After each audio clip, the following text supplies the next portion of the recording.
সুপ্রিয় দর্শক, আসসালামু আলাইকুম। ঘূর্ণিঝড় রেমালের কারণে চারিদিকের গাছপালা সব ভেঙে চৌচির। দেখতে পারছেন কি পরিমাণ ঝড় হয়েছে আর কি পরিমাণ গাছপালা উপড়ে ডালপালা ভেঙে চৌচির, এবং চতুর্দিকে পানি আর পানি, পানিতে হইথই। এবং গাছপালা অনেক দিন যাবৎ বৃষ্টি বাদল না থাকার কারণে হঠাৎ বৃষ্টি হওয়ার কারণে গাছপালা উল্টে সব পড়ে যাচ্ছে এবং ডালপালা ভেঙে চৌচির।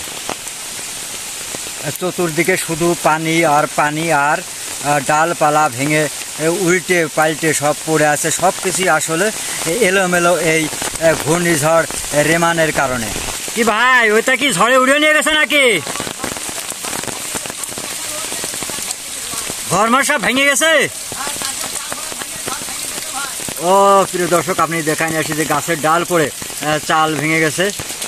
প্রিয় দর্শক, দেখতে পাচ্ছেন গাছের ডাল ভেঙে টিনের উপরে পড়ার কারণে যে টিনের ঘরটি, সেই ঘরটি ভেঙে একদম এলোমেলো হয়ে গেছে। সব কিছুই দেখতে পাচ্ছেন, সব কিছুই আসলে এলোমেলো অবস্থায় পড়ে আছে। ঝড়ের কারণে কিছুটা ভাঙার কারণে যার ভাঙেছে সে আসলে খড়ি কাটি জেনে যা আছে সেগুলো আসলে তিনি গুছানোর চেষ্টা করছেন। চতুর্দিকে শুধু পানি আর পানি।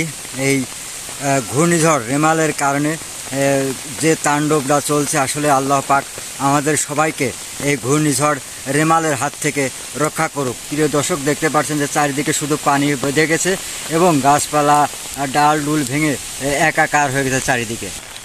যত সময় যাচ্ছে ততটাই আস্তে আস্তে ভয়ঙ্কর রূপ নিয়েছে। প্রিয় দর্শক, দেখতে পাচ্ছেন যে এখানে অনেকগুলো ডালপালা ভেঙেছিল, সবগুলো সরানো হয়েছে এবং রাস্তার পাশে যে সব আবর্জনা আছে সেগুলো ওভাবেই পড়ে আছে।